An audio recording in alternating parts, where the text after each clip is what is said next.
चौड़म सड़म गच्छामि। मैं राधा रमन त्रिपाठी आज 23 अगस्त 2025 को आपके सामने बैठा हूँ। थोड़ी सर्दी हो गई है, गले में थोड़ी खराश है, तो आवाज़ थोड़ी डिफरेंट होगी, तो कोई बात नहीं है। सब परम जी की कृपा से सब ठीक होने वाला है और ठीक हो रहा है। तो कल 2 कहानियाँ मैंने परम जी के द्वारा कही हुई सुनाई थी। तो ये ऐसी कहानियाँ तो बहुत हैं, सैकड़ों में हैं, 100 से ज़्यादा हैं। तो बीच बीच में पप्र और परम योग की चर्चा और कहानियाँ, वो कहानियाँ नहीं हैं, कहानियाँ तो कल्पित भी हो सकती हैं, इमेजिनरी भी हो सकती है, लेकिन परम जी तो जो भी उनके साथ घटना घटी है वो बताते रहे हैं। तो 1-2 मैं भी आप लोगों को भी बताता रहूँगा। तो लेकिन उसके पहले 3 परमनाथ।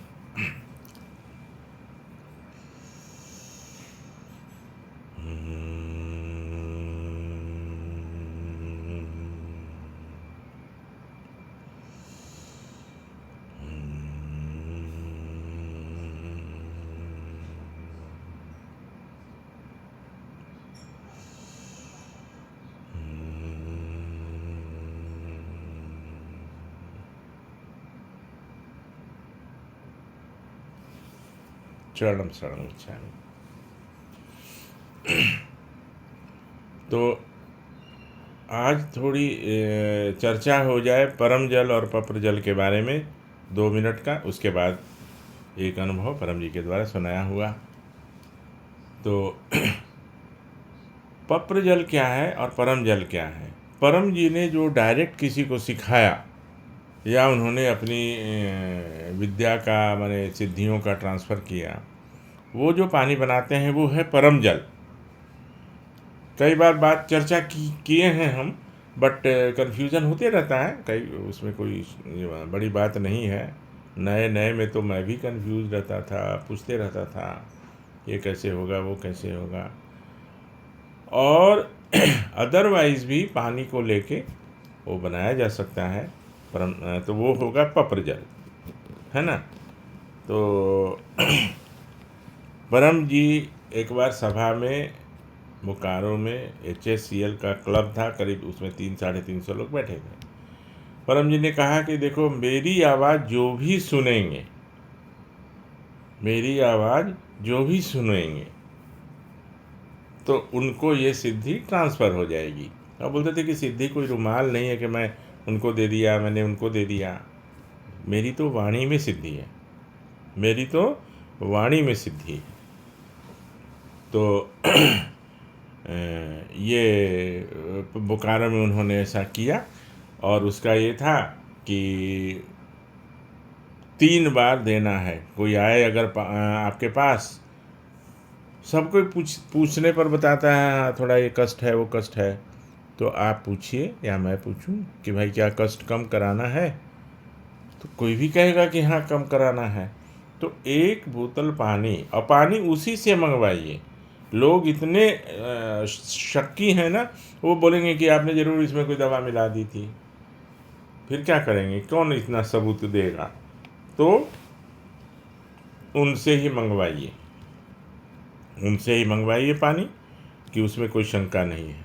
और पानी को सामने रखिए और मन ही मन, बिना उसको छुए हुए भी, तो क्या है, तो परमं शरणं गच्छामि, हंसं शरणं गच्छामि, अद्वैतम शरणं गच्छामि, आनंदम शरणं गच्छामि, चरणम शरणं गच्छामि।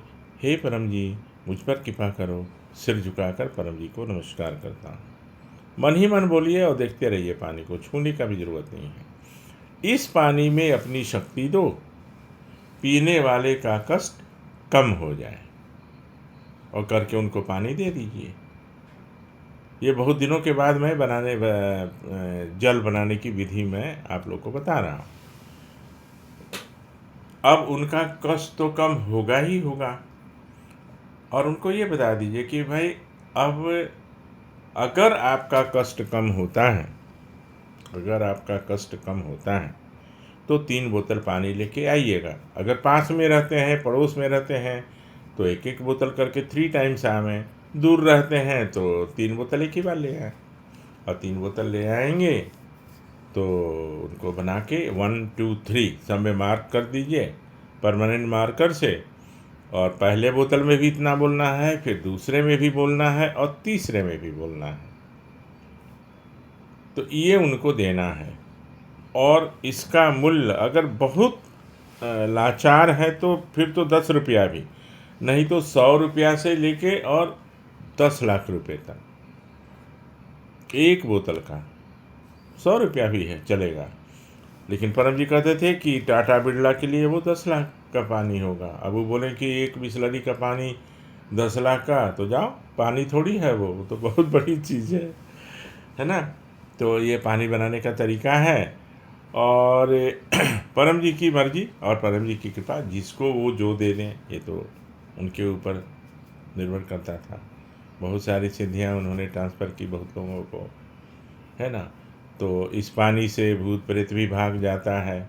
अब एक छोटी सी बात बताता हूँ जो मेरे लिए सॉरी, जब तक परम जी नहीं मिले थे तो मैं भी सब कुछ करता था, कीर्तन हवन जाप, नवरात्रि 9 दिन बिना खाए पिए 13 अध्याय दुर्गा सप्तशती सबका पाठ करता था। और मेरे पंडित मिले थे जो झारखंड के बारे में कुछ जानते हैं। तो कतरास एक जगह है, वहाँ के बड़े एक अच्छे ज्योतिष थे, और उनके शिष्य थे चंद्रमौली पाठक। तो वो मेरा 1979 मेरे लिए वो किए थे, क्योंकि पत्नी रहती थी सशंकित, उनको कोई कह दिया था कि इनको बहुत विघ्न बाधा आता रहेगा, तो महामृत्युंजय करवाए और 10,000 रुपया 79 में खर्च करवाए। सोचिए, अब वो मेरे से पानी ले जाते हैं कि त्रिपाठी भैया हमारे सर पर भूत है, तो परम जी का पानी दीजिए। उनको कहीं से मालूम हुआ है, उसके लिए भी कहानी एक है। तो पानी ले जाते हैं, तो परम जी तो परिस्थिति बिल्कुल बदल देते हैं, है ना। परम जी परिस्थिति एकदम बदल देते हैं, और आपको और हमको यश दिलाना चाहते हैं, प्रतिष्ठा दिलाना चाहते हैं, और हमें उसका लाभ उठाना है, लोगों को बताना है। एक बार बताएंगे, अब भले कोई उसका प्रयोग करे या ना करे। तो और परम जल के बारे में बताऊंगा। राहुल को भी उन्होंने, मेरे बेटे जो हैं उनको एक अलग से सिद्धि दी है, और ये कहते हुए कि भाई ये सिर्फ राहुल के लिए है ना। तो वो उसकी चर्चा बाद में करूँगा। आज एक और पुणे की एक कहानी है, अनुभव है बड़ा अच्छा, जो परम जी ने सुनाया। जब पहली बार आए मेरे घर, मेरा घर क्या है वो कहने का, मेरा घर है, तो उनकी आदत है कि गृह स्वामी का आदत क्या है, कब सोते हैं, कब उठते हैं, सब पूछते थे परम जी। तो बोले कि मैं कहाँ सोऊंगा, तो बोले कि परम जी आप मेरे कमरे में सोइएगा। तो बोले कि देखो, जिसने जिसने भी मेरा अपना कमरा दिया उनसे मेरा संबंध टूट गया, उनसे मेरा संबंध, बड़े बड़े लोगों से मेरा संबंध टूट गया। तो मैंने हाथ जोड़ के उनसे कहा, परम जी एक तो मैं बड़ा आदमी नहीं हूँ, और आपके लिए तो कभी बड़ा नहीं रहूँगा, और तो आप यहाँ ही सोएंगे। तो उन्होंने बताई एक बात। अमिताभ बच्चन 6 महीना के थे। अब बहुत लोगों को तो गप लगेगा। तो 12 विलिंगडन क्रेसेंट में परम जी रहते थे। 12 विलिंगडन क्रेसेंट, परम जी नहीं, वो अमिताभ बच्चन के माता पिता जी, सॉरी। तो उस समय शादी तय हुई राजीव गांधी की, तो इनको भी कहा गया, और इंदिरा गांधी के तो अतिथि रहते थे परम जी। संजय गांधी, राजीव गांधी छोटे बच्चे थे उस समय, और ये परम जी ने स्वयं बताया है ये कहानी, ये घटना, ये अनुभव। तो परम जी उस शादी में शामिल नहीं हुए, तो उस दिन उनका संबंध टूटा, जबकि उनकी शादी भी वहीं से हुई थी, 12 विलिंगडन क्रेसेंट के से, अमिताभ बच्चन के घर से। वो उस समय 6 महीना के बच्चे थे, तो इनके गोद में रखे गए थे परम जी के। और उनके पिताजी हरिवंश राय बच्चन और उनकी पत्नी आशीर्वाद देने के लिए बोले, परम जी इसको आशीर्वाद दीजिए। और युवा सन्यासी तुझे प्रणाम करके किताब भी लिखे हैं। तो कुछ शरारती लोग सूरत में इसको कब्जा करके रखे हैं, कई बार मांगा हूँ, नहीं दिए हैं, लेकिन हाँ कभी लूँगा उनसे, फिर आप लोग को भी सार्वजनिक करूँगा। तो उस दिन इनका संबंध टूटा जब बोले कि भाई मुझे ये शादी पसंद नहीं है, इसलिए मैं इस शादी में नहीं जाऊँगा। तो संबंध टूटा तो टूटा, परम जी के लिए कोई बड़ी बात तो है नहीं और थी नहीं। इसी तरह की एक और बात बताए, पूना में राहुल बजाज के पिताजी कमल नयन बजाज, मैं नहीं जानता था इन लोगों को इतनी गहराई से, तो उन्होंने बताया कि 12 साल के थे तो उनको मॉडर्न आर्ट से परम जी बहुत चिढ़ते थे मैंने उनको बहुत लगता था कि क्या है ये सब।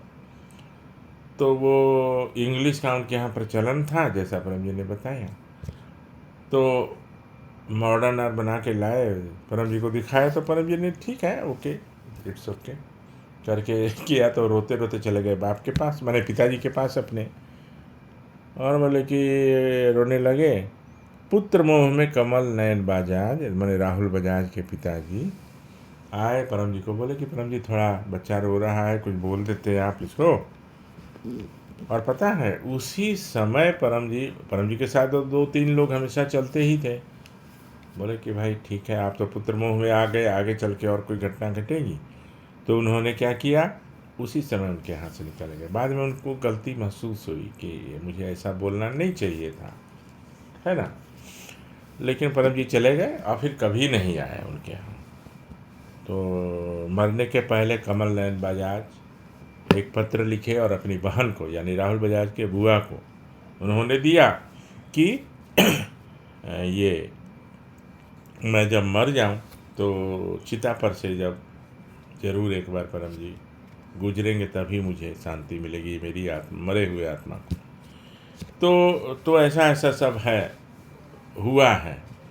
तो परम जी के लिए सब समान है, छोटे हों बड़े हों, क्योंकि परम जी के साथ तो मैं ज़मीन में भी सोया हूँ कई जगह, और सोने के पलंग पर भी परम जी सोए हैं। कुछ लोग ऐसे रहे हैं जो जब परम जी जाते थे तो सोना का पलंग फिट करके परम जी को सुलाते थे, सोने की थाली में, चांदी की थाली में, खिलाना पिलाना सब कुछ, है ना। तो ये सब होता रहता है, लेकिन हम लोगों को नाता रखना है 11 वाक्य से। लास्ट में जाते जाते परम जी यही बोले कि 11 वाक्य से नाता रखना, और कुछ की ज़रूरत नहीं है, और मेरा असली परिचय परम योग में मिलेगा। काम बनेगा, इच्छा पूरी होगी, संकट टलेंगे, तो ये होगा, है ना। तो आपसे भी निवेदन है, आप ज़्यादा से ज़्यादा पत्र करिए। मैं सबों के लिए बोल रहा हूँ, किसी खास के लिए नहीं। तो चमत्कार तो होगा ही, आश्चर्यजनक चीज़ें होंगी, संकट टलेंगे, इच्छा पूरी होगी, मन की शांति मिलेगी, है ना। तो इतना कहते हुए आज का ये वीडियो मैं यहाँ समाप्त करता हूँ। कल गुवाहाटी की एक बहुत ही रोचक 2 घटनाएं हैं वहाँ की, क्योंकि बात करने के समय आदमी को ध्यान रखना चाहिए कि कब क्या बात करनी है, क्योंकि एक बार बात निकल गई मुंह से तो वो वापस नहीं होती, और उसका परिणाम, उसका जो है असर बहुत भयंकर ही कहेंगे, चाहे बहुत बड़ा भी हो सकता है। तो इतना कहते हुए, और परम जी को स्पष्ट बातें अच्छी लगती थी, स्पष्ट। रोटी खाना है तो 500 ग्राम आटे का, वैसे बोलते थे परम जी, 4 नहीं, 4 बड़ा भी हो सकता है, मोटा भी हो सकता है, पतला भी हो सकता है, तो 400 ग्राम आटा का, वो ऐसे ही बोलते थे। अम्बू को बोलते थे माँ इतना ग्राम आटा का रोटी बनेगा या ये सब्जी बनेगी। तो 2 मिनट और ले लेता हूँ। फरीदाबाद के एक सज्जन थे, बोकारो में काफ़ी लोग आए, हर जगह से लोग आए, धर्मशाला से आए, चंडीगढ़ से आए, सूरत से आए, महीनों महीनों रहे हैं मेरे घर में वहाँ। तो उनको कहे परम जी, ऐसे भी मैं भी कभी कभी गया हूँ परम जी के साथ, तो जाओ क्लास ले लो, ये ले लो। तो एक सज्जन थे, नाम अभी नहीं लूँगा, अभी जीवित हैं बेचारे। तो उनको बोले कि जाइए आप एक क्लास लेके आइए। जब आए लौट के तो परम जी ने पूछा, सिंपली पूछा कि कितने आदमी थे। ये मेरे सामने की बात है, कितने आदमी थे। तो परम जी, हॉल खचाखच भरा था, ये उनका जवाब था। तो परम जी ने कहा कि भाई मैं पूछ रहा हूँ कितने आदमी थे, हॉल कितना बड़ा था, छोटा था, 1000 आदमी के बैठने का भी हॉल हो सकता है, 20 आदमी के बैठने का भी हॉल हो सकता है। तो हॉल खचाखच भरा था। यही उनका उत्तर था। अब उनको लेके परम जी 1 वर्ष तक जहाँ जाते थे उनको बगल में नीचे स्टेज पर बिठाते थे, परम जी का जहाँ भी कार्यक्रम होता था, और उनको उठा के बोलते थे कि देखिए एक ये हैं। तो वो चाहते थे कि स्पष्ट रूप से बात का उत्तर दिया जाए। उनको वो पसंद भी था। हम लोगों ने काफ़ी चीज़ सीखने की कोशिश की परम जी से। तो आप लोग भी ध्यान रखिए। और इसी बात पर गुवाहाटी में एक घटना घटी, बात करने पर ही, वो मैं कल आपको बताऊंगा। लंबा हो गया है, क्षमा चाहता हूँ। शरणम शरणम गच्छामि।